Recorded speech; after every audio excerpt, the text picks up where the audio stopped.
Kansas City sell off assets and let the private sector run some of the city's functions. Well, that idea sparked a fierce debate at City Hall today. Chris Hernandez is here with details now. Chris. Well, Mark and Elizabeth, Kansas City Mayor Mark Funkhauser says the city already has public-private partnerships, and he supports the idea. But you are about to hear some strong arguments from city leaders about whether to privatize parts of the city's water department and other assets.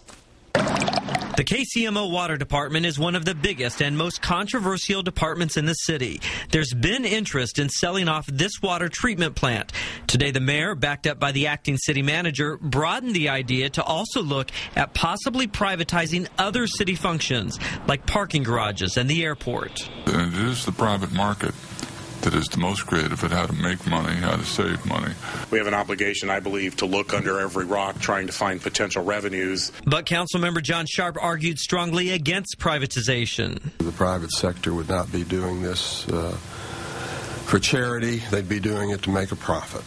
At one point, 3 council members were talking over each other as they argued. Let's take out Section 4, and I could live with that. I cannot live with that. That's meaningless. Well, it's not either. That is meaningless. The president of the City Workers Union, Robert Patrick, gave council members a study showing 220 cases where privatization failed in other cities. Money's not put back in the infrastructure. It goes overseas into foreign stockholders. It's not spent in the local community. It costs jobs.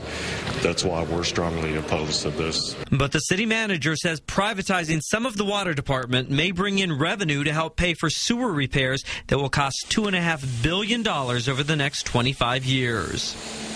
After all the arguments, the resolution was scaled back. Now it would commit the city only to gathering information to study the idea rather than asking businesses to actually put in a request to operate city functions. It all goes to the full city council next week. Chris Hernandez, NBC Action News.